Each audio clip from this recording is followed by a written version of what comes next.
Hey everyone, and welcome to the first Q&A to celebrate 50 subscribers, which is hilarious because now we're at 400? Y'all are crazy.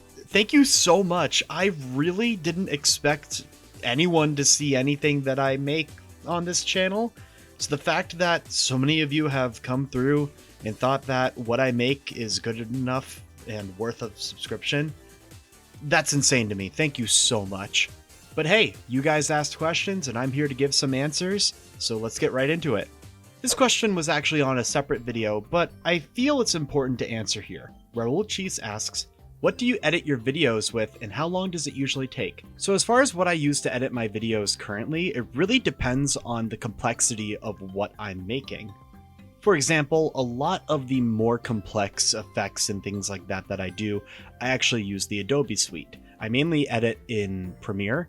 I occasionally use After Effects for certain embellishments and details and things like that, because there's some things that you can do in that program that you just can't in Premiere. Otherwise, it really just depends on what the complexity of the project is.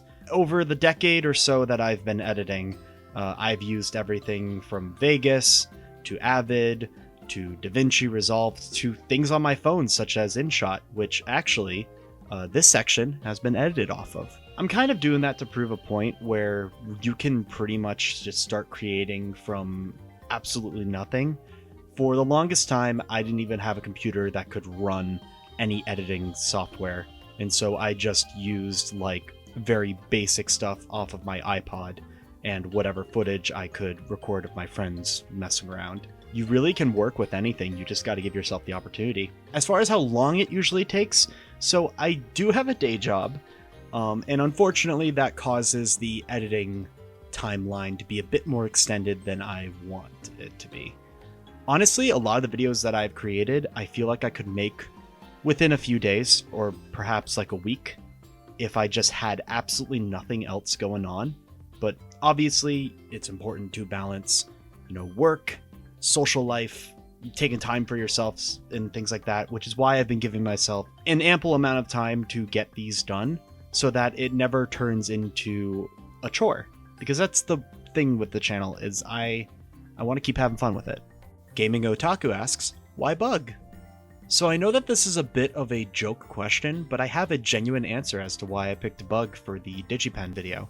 The reason I picked bug and not a different game is that even just from the short footage that I showed off, there's something to that game. Like, maybe idle clicker games aren't your style, and I understand that, but there's somebody out there who saw this game and was like, yeah, you know what? I want to give it a shot.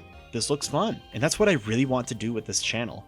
I want to create a positive environment where we're able to celebrate games, because there's so many channels out there that if you wanted to watch a video of someone ripping apart a video game that you don't like, it's probably there. I want to be able to make videos that I enjoy making, that I am excited to record footage for. And I feel that if I were to highlight a game and the punchline is, this game sucks, make fun of it, that could lead to harassment of the developer, there could be review bombing, like all sorts of things, and I just don't believe that that is worth my energy or worth anybody else's energy. So we're just going to focus on things that look cool. So shout out to you, Bug Dev. Linus Dog the Game Boy 1983 asks, what's the last movie you watched? So this might sound silly coming from someone who is a film major.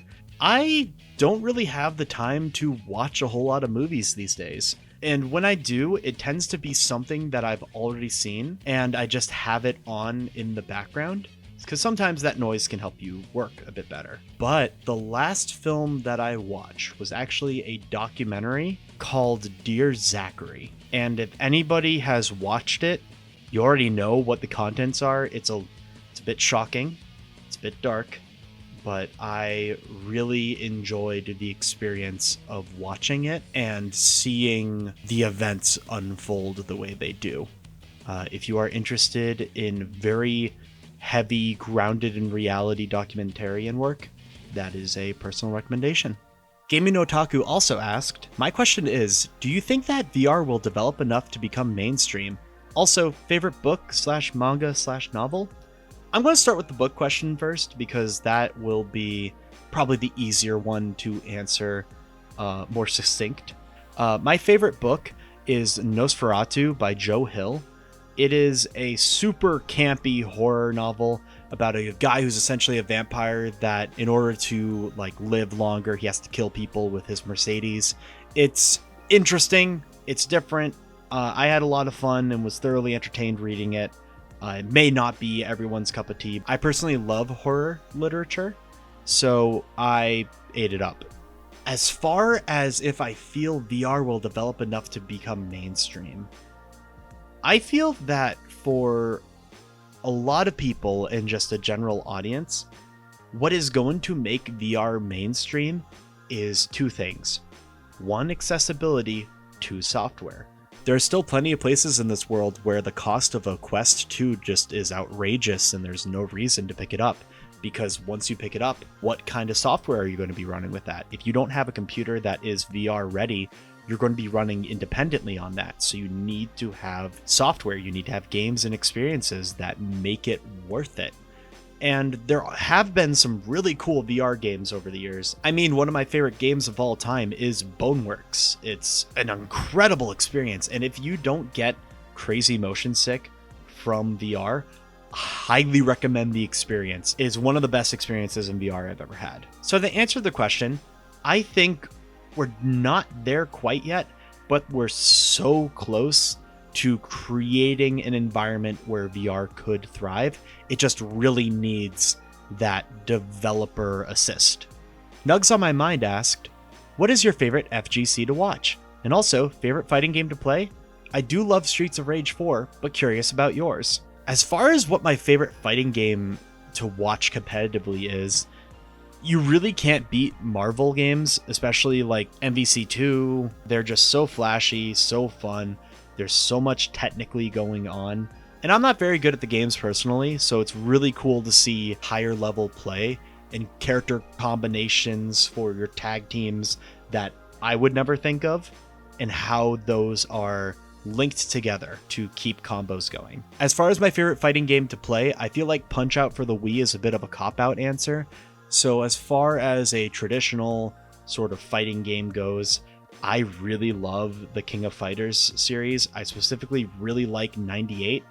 I think that's so solid. I've also just been a hardcore Smash Bros fan ever since I was a kid, so I feel like I gotta mention that here too. Zetrick asks, artist from the recently released Mouse Ventures here. Thank you for making us feel so appreciated. Though I definitely did not expect the me jump scare in one of the photos. What is your favorite game? Could be because of any reason, including nostalgia. So given the question that we have up next on the docket, I'm going to answer this with a specific game that I adore, that is a very much nostalgia pick. I think Kid Icarus Uprising for the Nintendo 3DS is one of the greatest third-person shooters I have ever played. Going from the air combat to the ground combat, the variety of weapons, the online multiplayer that was still very active at the beginning of the Switch's life cycle. Like, you had so much going on in the game with collectibles and missions, and the story was fun. The voice acting was incredible. It's a game that I go back to very frequently, and I'm proud to say I have the most playtime on my 3DS of. If you have never checked out the game for yourself, I highly implore you to play it. The controls are a bit of a learning curve, but once you get used to them, it's an experience that you will hold dearly. CJ Doodle asks, for the Q&A, what is your favorite indie game you've ever played? I'm sure the list is expansive, but is there one, or are there a few, that really stuck with you either story, art, or soundtrack-wise? So I think I have to say that among those pillars of indie games that I hold in really high regard, you definitely need to put Bit Trip Runner up there, because I'm pretty sure that that's the first indie game that I ever played. I bought it on my Wii off of the Wii Shop channel, and I played up to level 11 in World 1 called Odyssey, which is, I believe, the longest level in the game. I could never beat it, and so I rage quit and didn't touch it for like 4 years. Fast forward, I pick up the game again because I'm like, well, you know, I feel like I haven't seen much in this. So I play through the level, I beat it, And then past that, I just have such an amazing experience. I ended up picking up the rest of the Bit Trip franchise and had an amazing time with it. So Bit Trip Runner is always a game that's going to stick out in my mind. Another indie game that means the world to me is World of Goo. World of Goo is a fantastic puzzle game. I bought it also on the Wii. A lot of the games that I'm nostalgic for are Nintendo console type stuff. That was what I grew up with. And so playing World of Goo, specifically the demo, I played through the demo so many times, trying to perfect each of the levels, see how high I can make the Tower of Goo in the World of Goo Corporation level to see where I can get it to with the Goo Balls allotted in the demo. It was so much fun. I ended up picking up the full game not only on Wii, but also on my Android tablet that I had at the time. And I played through the entirety of it and loved every second. I think it's important for me to give a recent example because currently those two are nostalgia picks. So in order to break the streak, I'm going to talk a little bit about Make Way. Make Way is by Icebeam, a solo developer who created one of my favorite multiplayer experiences I've ever had. If you played Micro Machines and Ultimate Chicken Horse, and you imagined how those two would play together, that's Make Way. And if you're sold on that, you know where to go. You know what to buy. Soup Scythe the 7274 asks, what are your thoughts on One in Acrylion? Go into extreme detail. This is actually one of the devs from One in Acrylion, who appreciated that I put the credit song in the DigiPen video. I'm happy that you liked it. I had to. The first time I played the game, I was crying laughing. But hey, you asked what I think of the game, so here you go. Terra Clock asks, what made you decide to start the channel? Also, congrats on all the success you've been getting. You deserve it. I want to take a moment, real quick with this question, to say how much I genuinely appreciate all of the feedback and responses that I've gotten about the channel and what I've been doing. It seriously has been a really big motivator. I've done plenty of stuff online over the years of varying quality and varying lengths. And so having something that I feel genuinely confident in, that I enjoy making, like just having people reciprocate that and seeing people being genuinely awesome in the comments, like leaving game suggestions in the indie games video, or all of the students, faculty, and alumni from DigiPen or other video game development campuses. It's been awesome seeing this sort of congregation of really cool people. So I want to say thank you, because y'all are all part of that. Every time you interact with the videos or share your thoughts in the comments, it's building towards this really cool community, and I like that. So thank you so much. So I have a bit of a joke answer for why I started the channel, but it's also a little true. I kind of started the channel in spite. I had always been told from a young age, from the inception of Vine to the growth of TikTok to the explosion that was YouTube gaming, that I should make something or put myself out there, because enough people said that, hey, some of the jokes that you have are funny, or some of the things you talk about are interesting. Make a video. Do something with that. For the longest time, I told myself this is a creative field that will just never mesh with me, because I am a bit of a perfectionist. I try really hard to release the best quality thing that I can possibly do at that moment. But the problem is that I end up talking myself out of doing anything, because in my brain, I can't edit like this channel, where maybe that channel actually has a dedicated editor who isn't also collecting footage or doing commentary or anything else, because it's a lot of work. I'm pretty much doing this all by myself out of spite and wanting to prove to my naysaying self that I can make something cool, that there's something I can put out there that is not only something I can be proud of, but is also worth someone's time and their attention. And so far, I've done a pretty damn good job proving myself wrong. And I feel sometimes you just have to humble the absolute hell out of yourself in order to take that next step to make something and to create something and to put yourself out there. Getting over that anxiety is probably going to be a lifelong battle, but I'm more than willing to put up a fight. And our final question, Nepni5450 says, Foot gummy? Foot gummy. So originally that was going to be where this video ends. However, we got a little bit of a surprise. Take it away, past me. So originally this video was just going to be the Q&A, and that was it. However, during the time where I was recording it, I actually received a message from DigiPen about the last video that we did. And they liked it so much.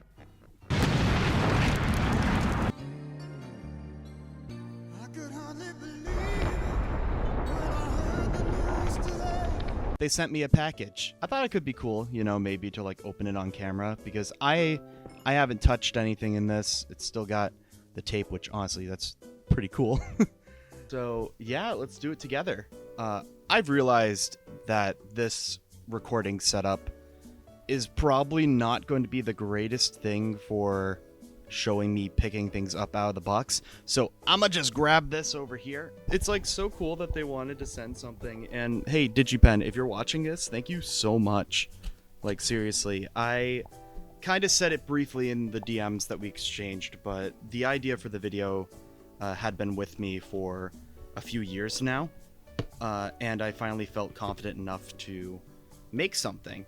Okay, it's open. And I'm immediately met with a whole lot of red. Let's see. Oh, hey! Get this to work without knocking over the camera. Check it out. It's like a DigiPen flag. That's so cool. Y'all are okay with sending me this? Like, that's awesome. I'm going to hang this over the desk, like, immediately after this. Wait, this goes nuts. Hold on. Fun fact about me, I love hats. Look at how cool this is. It's got like a little save like symbol. I know it's a floppy disk. Don't get on me for that, okay? I'm not that young. But look. Ah, dude, it's so clean.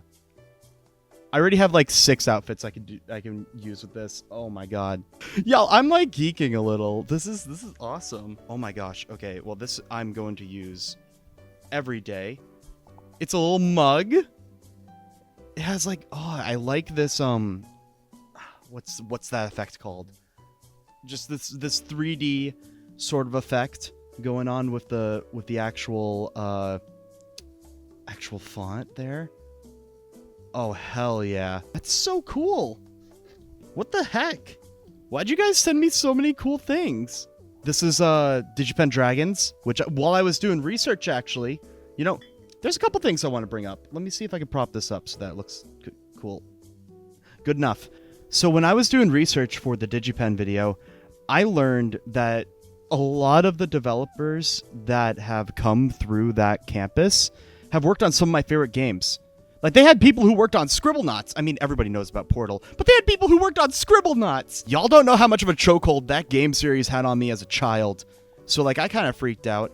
Also, a few games that I picked up for myself just on a whim in the past have also been by DigiPen students. Specifically, I want to shout out Chairs, because that game's insane. So I was looking around for information about DigiPen, and on their Twitter, they will actually promote alumni games, and that was one of the games that they promoted. And I had bought that before I even started, like, very critical, sort of, like, detail hunting stuff for the video. So, hell yeah, right? Okay, we got a couple more things. Oh no, we got a bunch of more things. This right here looks to be, yep, drawstring bag. Can y'all see it? Is this working? Yeah, DigiPen Dragons. So I'm gonna like lay it down off to the side, because I did not think about where I was filming this that critically. I don't have a whole lot of space in my room for filming, so the bed has been kind of the only thing I got. Ooh, there's a letter. We're going to get to that last, because we got some sick stickers going. Here's another one. Oh, this one's clean as hell. Oh, hell yeah. I love that design. There's also a sticker for the Dragon Shop, which is where all of the things that you see here are, I believe. I don't want to falsely advertise. I mean, I'm not like sponsored or anything. This was a gift, and I'm infinitely just man. Oh, sick. Look, it's the same one as this one. Okay.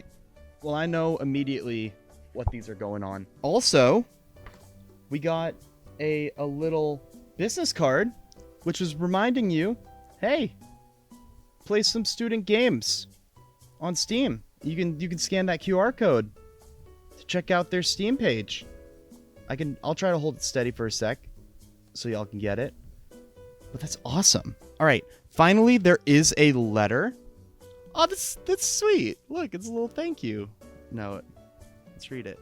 Dear Corey, the feature means a lot to us working here at DigiPen. We want to treat you for looking into us and sharing our work with your community. Here's some DigiPen merch for you to rep. Alex and your friends at DP. Legitimately, Alex, everybody at DigiPen, thank you so much for the kind words and just enjoying the video. I really wanted to make sure I was making something that showcased just the ingenuity and how cool everything that you guys have made have been. So thank you so much. Hey, future me, cut back to your commentary because the track on my laptop is about to end and it's going to cut off really hard and I don't like. Genuinely, thank you so much, everyone, for the support on everything thus far. It seriously means the world to me. I genuinely have no idea how to put this into words, what it means to me to have created something that has resonated with people. I am pretty awestruck, a little flabbergasted. I would say speechless, but I've been rambling for quite a bit. Seriously, thank you so much. I really look forward to what we do next, and I hope that y'all are there to see it. But anyways, I'll catch you all in the next video. See ya!